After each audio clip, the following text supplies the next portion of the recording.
so many new pieces to this IU football team. To me, that's going to set the tone on how you get ready for games on Saturday in the fall. I would put that Indiana room up against anybody else in the conference, and that's something that we typically don't even come close to saying. If you want to get total sickos committee about it, there's a position battle at long snapper too. This is the Hoosier Huddle Podcast, part of the College Huddle Podcast Network. And welcome in. A very celebratory night last night. Indiana knocks off Ohio State 13-10 in probably one of the best games in Big Ten championship history. Lots of defense, some awesome plays on offense, but we'll get down here with the Big Ten, with the college football playoff. IU is number one in the AP poll. I would expect IU to be number one in the college football playoff selection and go to the Rose Bowl. And we'll see who they play. They would play, I believe, the 8-9 game. So come in, leave your comments, and we'll get through questions. We could start talking about the game as well. Hopefully, we could have some guests come on, and we'll get down to it. So I'll put this question to the crowd. What did you all think about last night?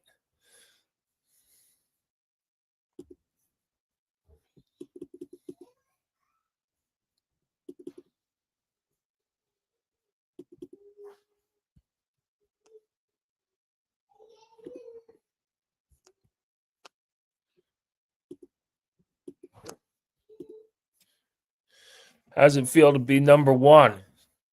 Feels pretty good, but as Sig said, it doesn't count until the end of the season, right? So it feels really good. I can't imagine how the players and coaches feel, but as somebody who started this site covering just football, and excuse my 1-year-old, he's pretty excited as well. But to start a football-only site and have it hit this level, it's kind of unbelievable, but kind of believable at the same time. But the way that game went, it wasn't a fluke. I said it in my rapid reaction. They belonged on the same field with Ohio State. They knew they belonged on the same field with Ohio State, no matter what the outside people said. They played their brand of football. Now, there were mistakes that you didn't normally see. You saw Nico miss a field goal from within 40 yards. You had some penalties, which are tough. You had the interception and all that stuff. So we're going to bring the little man on. He is excited. So he has seen 24 Indiana victories. So he's the reason. But we're going to hand them off for lunch. Indiana played their game, and that's something we talked about that they needed to do. Not like last year where they kind of got off their game and the mistakes, and the middle eight was a big reason why Indiana won. It didn't start very well. Everybody was holding their breath when Fernando Mendoza went down on the first play or the first drive or the second play, whatever it was.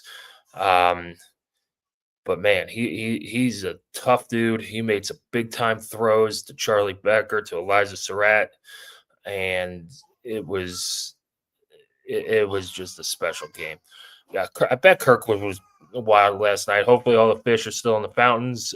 Indianapolis was wild last night too. I thought at the beginning of the game, the crowd was 60-40 IU. That's what, we discussed in the radio booth. As the game went on, I thought it was 70-30. Then when the game was over and all the Ohio State fans left, it might have been 80-20 or at least 75-25 IU fans. The fans showed up in force. They paid the price for the tickets, which were absurdly expensive. But it's something that hasn't happened in a long time.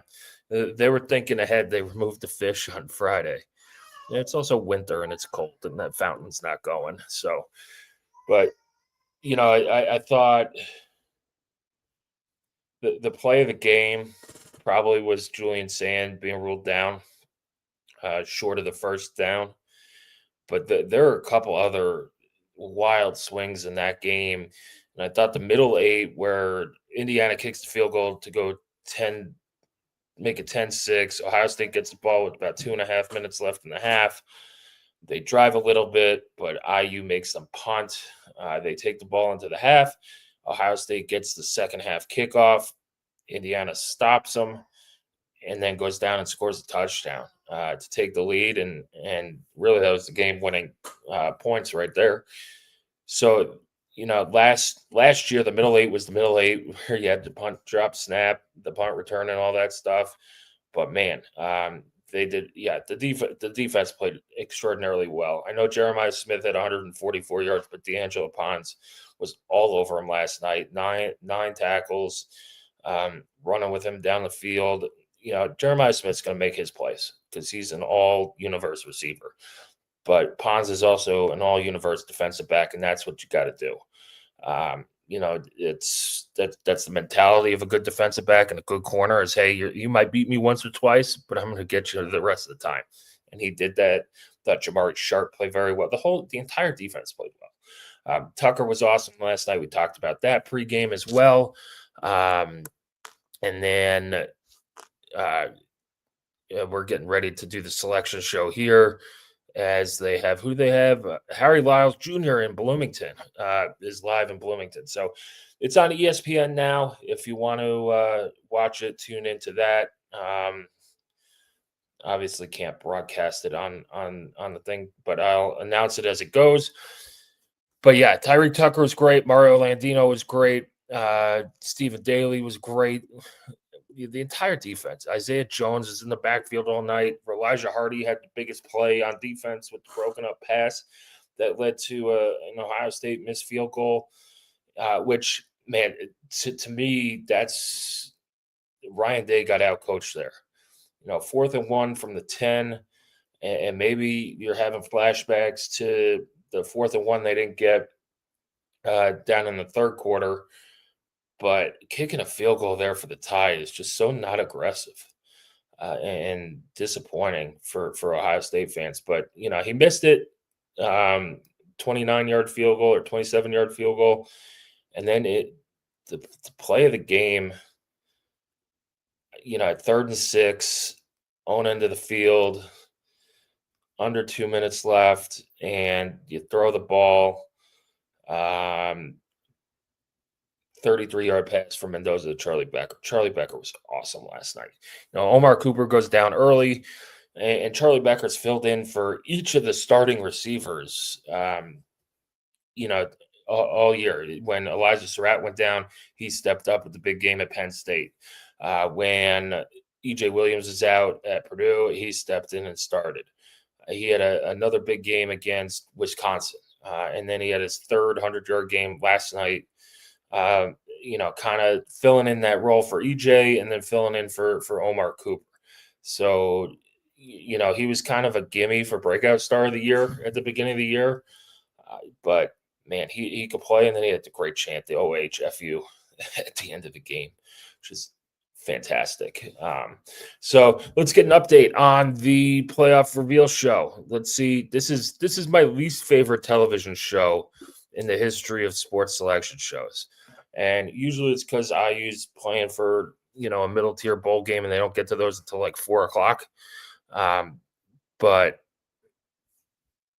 it's so lucky for, look, listen, you're going to make me curse on YouTube Live.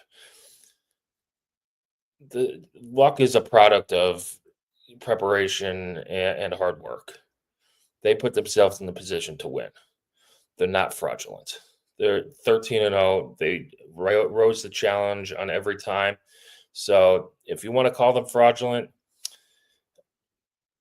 whatever, man. It must be an easier world to go through if you're a stupid person.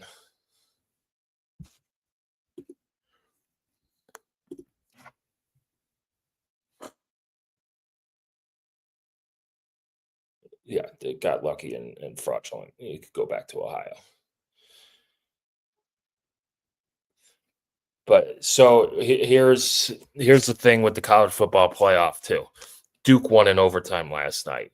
What happens there? Does Notre Dame get left out? Does Miami get left out? Does Alabama, who looked awful last night, get dropped down and drop out since they were ninth coming into this week? And that game wasn't close. It was 21-0 in midway through the fourth quarter. And then Alabama scored and Georgia scored to make it 28-7. Um, how many group of five teams get in? And then if you're looking at IU, who's playing that 8-9 game is the one to keep an eye on. And then does Ohio State drop under 2? I don't think so. I thought in a game that was 13-10, I didn't think either team who lost they shouldn't have dropped IU if they lost, and Ohio State's not going to drop past 2. So let's see. Coming up next, probably after 4 more commercial breaks, is exclusive reveal of the college football playoff bracket or teams. So we'll see. But yeah, if you come in with the wrong energy today, I'm gonna call you out. But yeah, let's get some more questions about the game. Got about 100 people in here, and we'll get some more. So we'll see. Hopefully, this is not one of these 4-hour selection shows, and they get this done.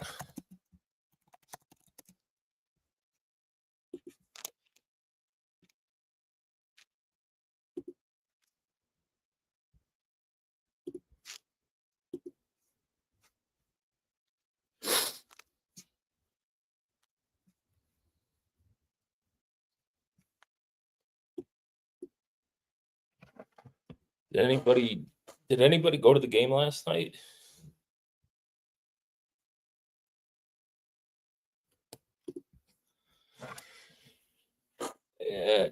Yeah, I don't. That's a good way to put it. A tale of two halves. Indiana. I said this. I actually filled in a little bit because it's an extended halftime, so I filled in with John Herrick on the radio last night. So hopefully some people tuned in.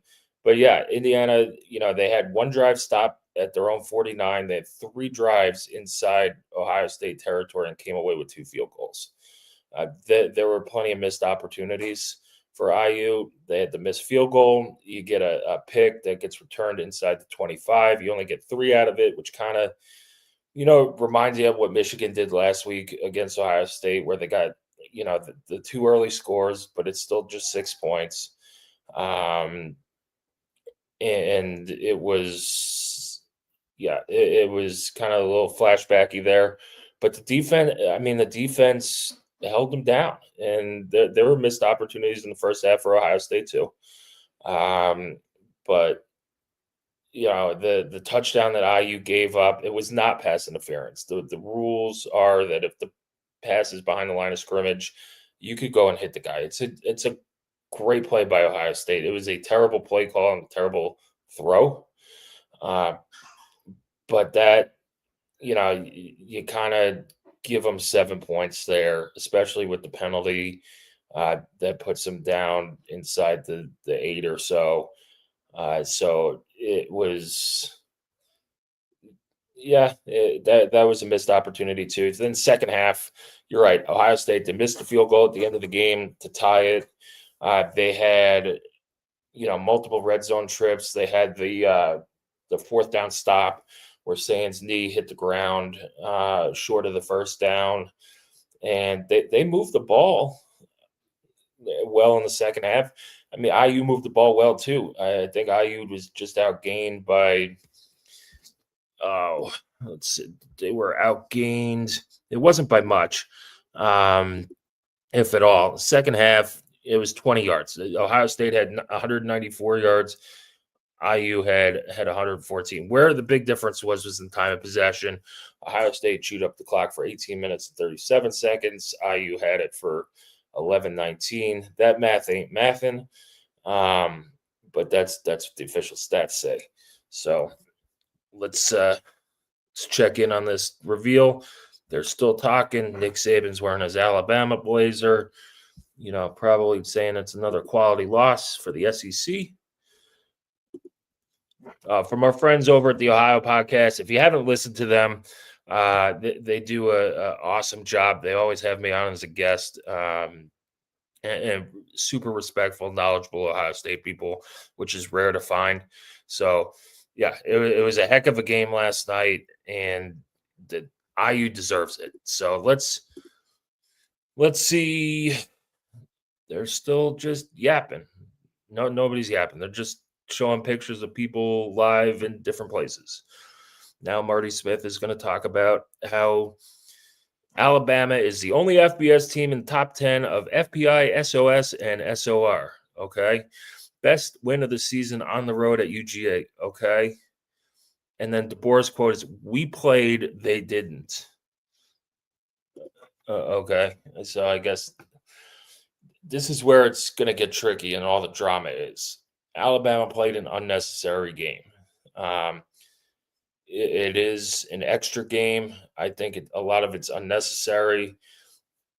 If they get dinged and fall out of the playoff, there are rumors that the SEC would just get rid of the championship game because Alabama would be in if they didn't play. So we'll see what the committee does. That could get really, really interesting. Did Georgia look good or Alabama really bad? Alabama, they didn't play well. They're a good team. They're not a great team. And they're very one-dimensional on offense. I think they had negative 3 yards rushing on the day last night. And Georgia just dominated. 21-0 and 28-7 final. Alabama didn't do anything. They're been inconsistent all year. And, there were rumors that Kalen DeBoer was going to go to Penn State, especially if they lost to Auburn last week. So we'll see. It's not the Saban Alabama teams where they're just destroying people. And then maybe one game they just have a bad game and get beat by one. They're getting physically beat.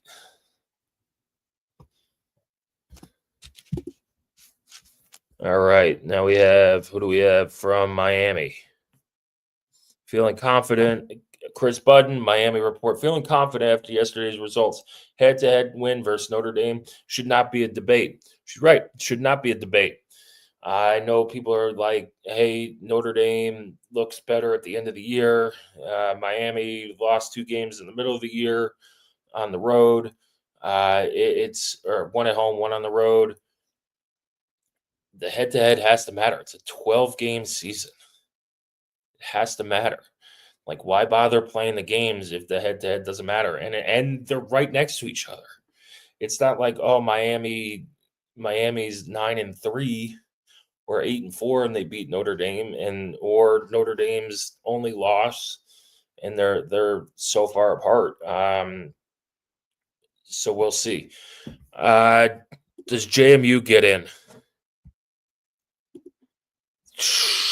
It is, again, this is another drama with the committee. Are you going to leave the ACC out? Whether that's Miami or the champion Duke. Duke is a 5-loss conference champion. I don't see how you could put them in. And the ACC is not guaranteed a spot. It's the 5 highest rated conference champions. So does a Duke overtime win against Virginia jump them over Tulane or JMU in the rankings? I don't think so. Let me check the AP poll and how people voted, but I don't think so. So it's CFP selection principles: strength of schedule, head-to-head competition, comparative outcomes at common opponents without incentivizing margin of victory, unavailability of key players and coaches that may have affected past performance or will likely affect postseason performance. That is definitely something to look at and see. but they have to hold true to it. They haven't yet. So we'll see. I like the I give a lot of crap to college basketball in their season. But man, their selection show is so much better. Like so much better. We would have been almost done by now. At least in the first half hour. So in the AP poll, JMU is ranked 19th, Tulane 17th. Duke is not ranked. They're in others receiving votes with 18 behind Houston, Iowa, Tennessee, New Mexico. And Boise State's right there too at 16. They might be out of luck. The 9, 10, 11 of Notre Dame, Miami, Alabama, that cut line is probably at the 10 spot. I don't see how you could put Notre Dame over Miami when, yes, it was the first game of the season, but they beat them head to head. If they let it, this could be a transformative ranking on how the CFP goes. It could change the entire game and how people schedule in the future or play conference championship games and things like that. Again, they're flashing the graphic next, exclusive playoff reveal. They did that 10 minutes ago. So keep sending in questions. Got about 200 people in here. Fun night last night. Did anybody go to Indianapolis last night? I know Hooperazzi said Kirkwood was wild, which I would expect. Especially, upstairs pub. Heartwork Brewing had looked packed and had their watch party as well. So we'll see. It is still Reese Davis talking ahead of their dinage. Here we go. I think we got something. We're going to head into a commercial break with the blank bracket. So as we go to commercial, I'll put this question to the group.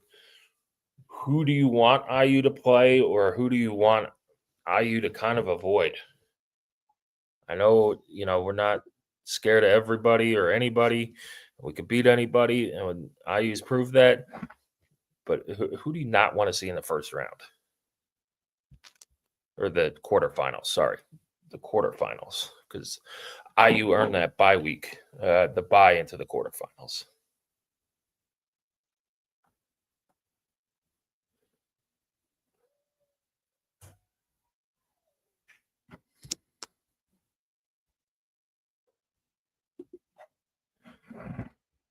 Coaches is a solid place. It closes too early, though. That was always when we went out as students, it was new. And that was like if you wanted a chill drink to kind of kick off the night and then work your way down Kirkwood, that was the place to go to. And they usually had good food deals. But yeah, coaches was a good spot. It'd be nice to play Notre Dame. I think to get to go on the Kirk Cignetti revenge tour, which he's done for the most part with Ohio State. I don't know if one game is a revenge tour, but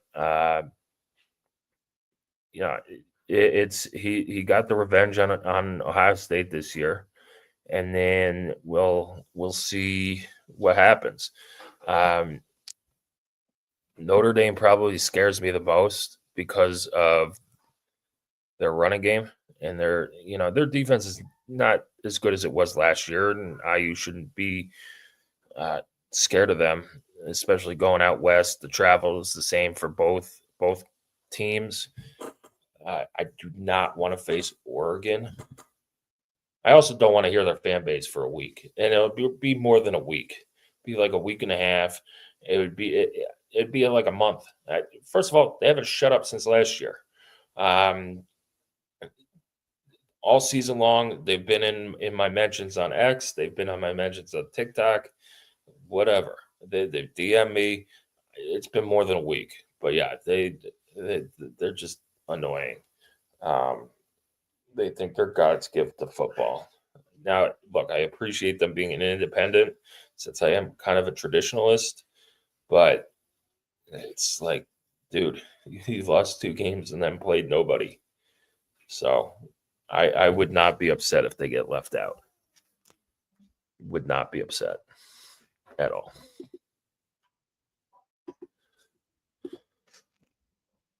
All right, still in a commercial break on ESPN. So I would assume that the brackets are coming up next or after another 2 commercial breaks. Who would you rather face, Oklahoma or Miami? I'm fine with either one. I think Oklahoma's defense is way better than Miami's. Oklahoma's offense is not as good as Miami's offense, but you're looking at Carson Beck in a big game. You know, Indiana's defense doesn't get enough credit to where, like, oh, they have an elite Ohio State has an elite offense. IU shut them down for the most part. So they got after the quarterback. They get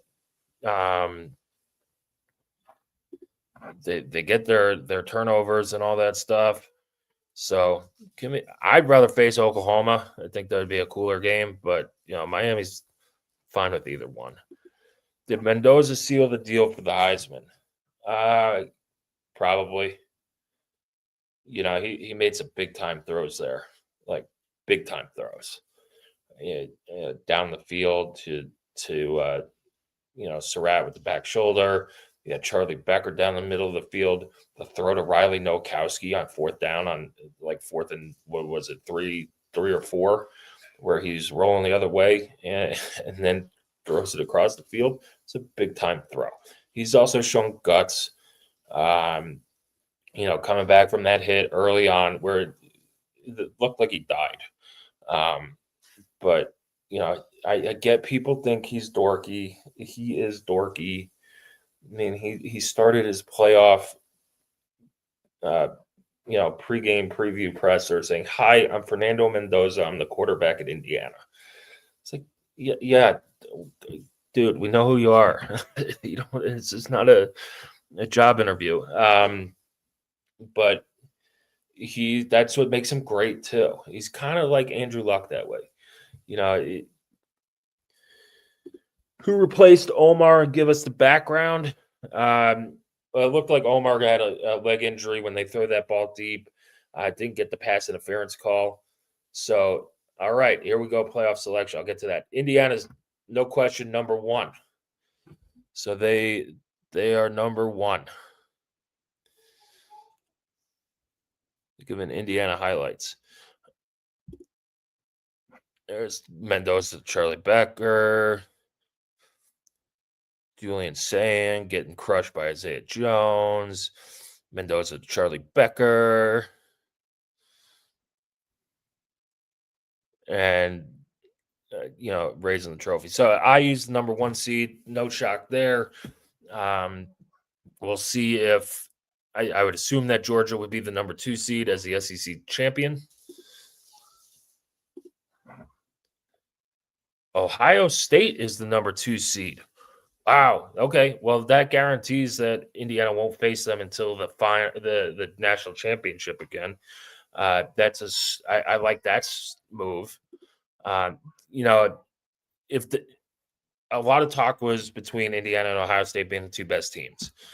What I don't like about the playoff is that a lot of times those matchups get played in like the quarterfinals. Like Oregon, Ohio State was like the best game on paper going into playoffs. Now Ohio State blew them out of the water, but that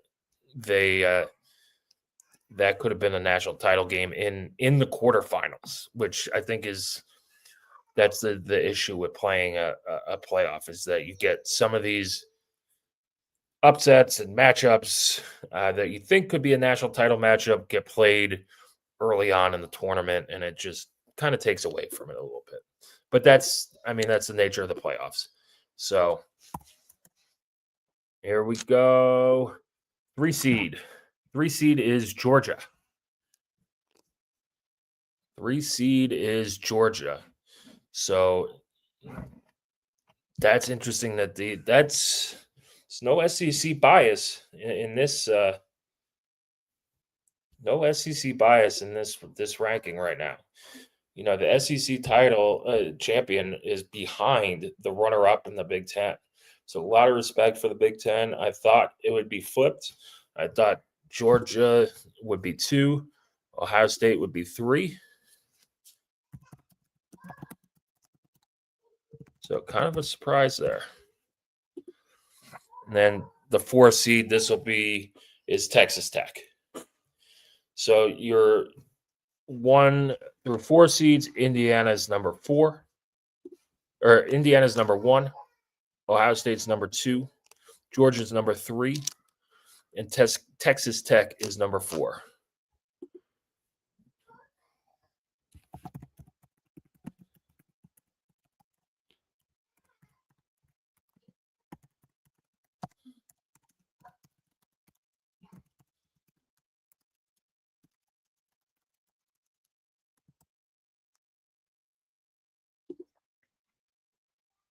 So let's see what the rest of the playoff looks like.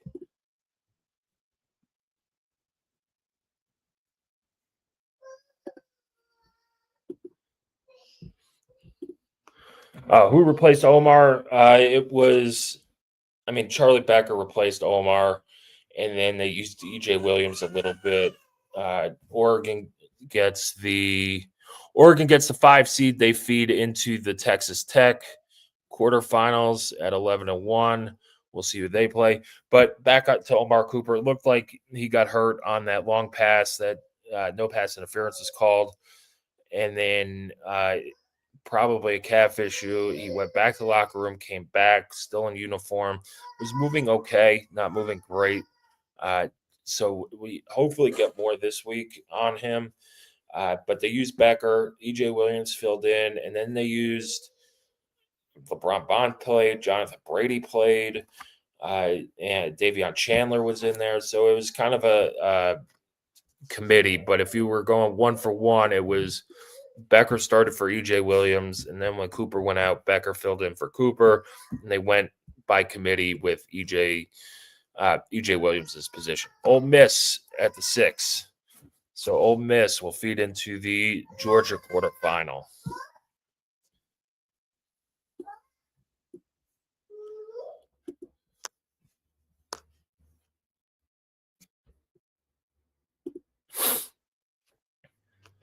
So that criteria of a coach leaving affecting where they land in the playoff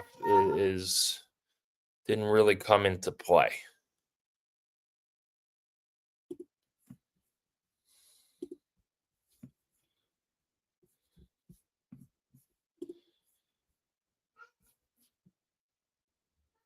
They're still talking about Ole Miss. Texas A&M at 7. So Texas A&M will feed into the Ohio State quarterfinal. And here we'll get number 8 here shortly. We'll see one of the teams that Indiana might play.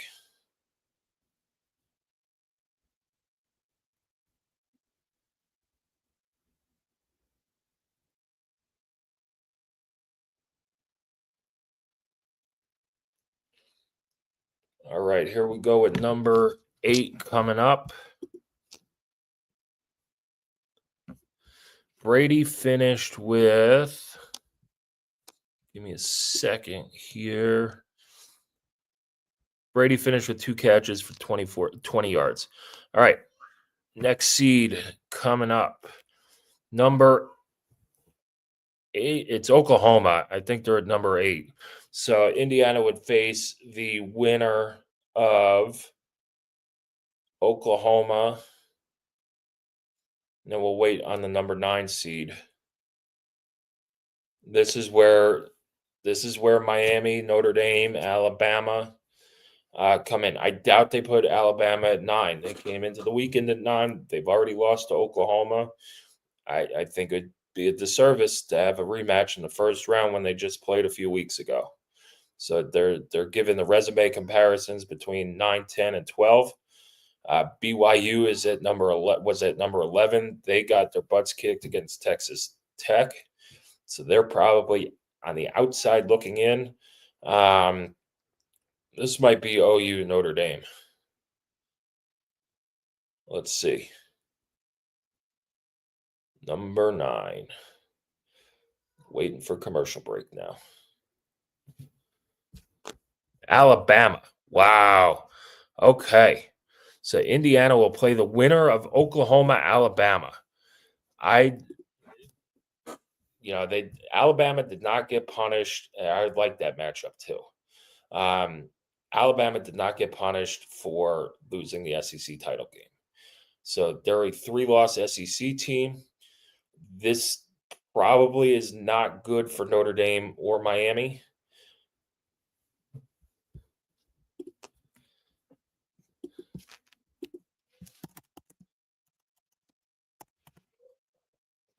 Well, we'll see. We will see. That's bad news if you're an Irish fan. Like that's the first wow of the committee here. Like that one somebody made a choice to keep Alabama in because there was an argument to put them out. But there's a lot of far-reaching arguments that would, do you want to go down that slippery slope? Do you want to go down that slippery slope of punishing a conference title game participant for losing? Because if you lose it, for my thoughts on the conference title game, a lot of people make a lot of money. And if the SEC doesn't play theirs, Miami coming in at number 10, they will play Texas A&M. So call that the Notre Dame Bowl. I think Notre Dame's going to be left out because you still have the conference, the conference champions. Yeah, Notre Dame is out.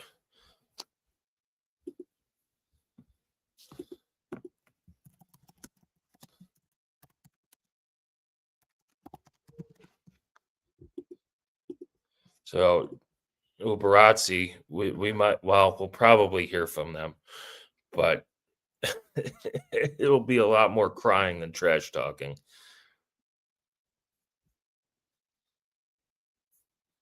So we'll see here. It got real interesting with Alabama at 9. I think they made a choice, and a choice based on money, because if the SEC got rid of their championship game, a lot of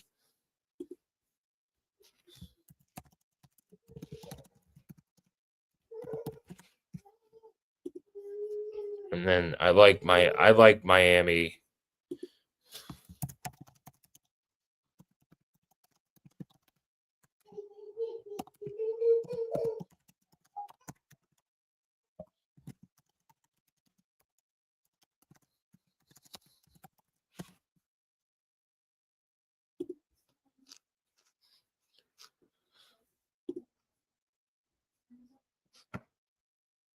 I mean, here's the problem with the playoff is that they kind of pigeonhole themselves with this Tuesday night show all year. Because the argument could be made, Miami and Notre Dame didn't play this week. Nothing changed between them this week. So why was Notre Dame ahead of them last week and now behind them this week? And so, and I can't believe I'm defending Notre Dame here. Like I get it, but Notre Dame should always have been behind Miami, and they weren't. It's starting to make a lot of people mad. They should have had Miami ahead of Notre Dame the entire time. Tulane, there, catch that ticket. Tulane 11 rematch with Ole Miss. Another dumb.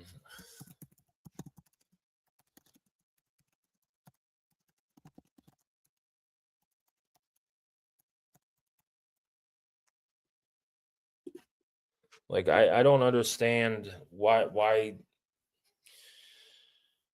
you don't need a 12-team playoff. Like these teams played already.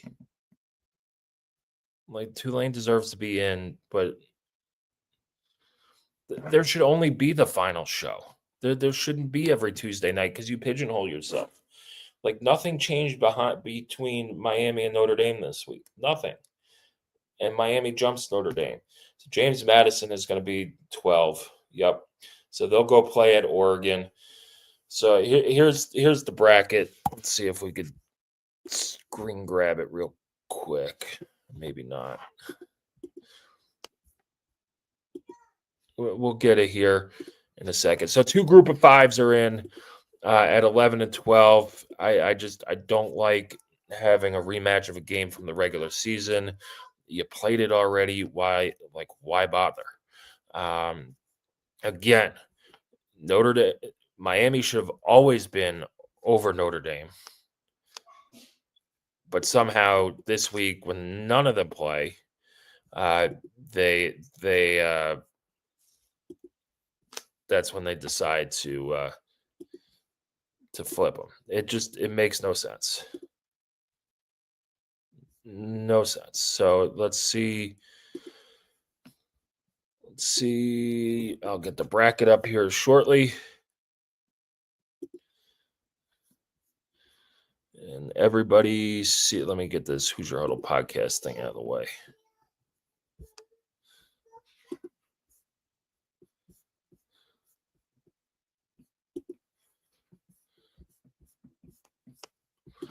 Yeah, it's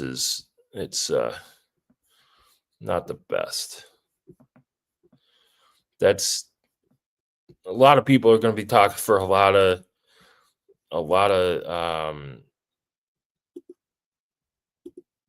there we go. So Indiana's the 1 seed. They'll play the winner of Oklahoma, Alabama in the Rose Bowl. The 2 seed is Ohio State. They'll play the winner of Texas A&M, Miami.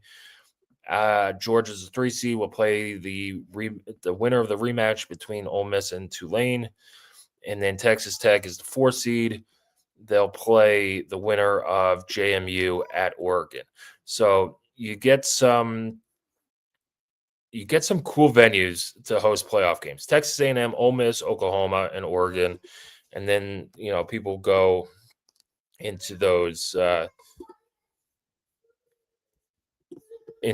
neutral site games in the quarterfinals. So that's that. We'll see what are people's reactions. We'll send that graphic out to you. How are we feeling? Because there's a lot of questions. We'll see what they say. We'll see what Kirk Cignetti says this afternoon. But if you're an IU fan, go get ready. Face Alabama or Oklahoma.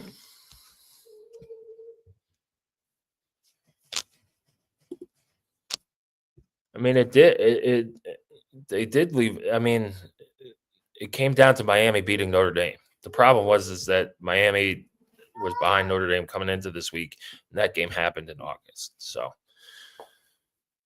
we'll see. They need to change. They need to change how they select the teams. That's the bottom line. It's either get rid of the made for TV nonsense on Tuesdays, which is whatever. We get credit content off of it too. But the whole reveal rage bait thing every Tuesday is come back to bite them. Because if you didn't do that, then you really don't have a problem for Miami over Notre Dame. So, we'll get final questions in here, and then I got to get down to Bloomington and get ready for the rest of the day.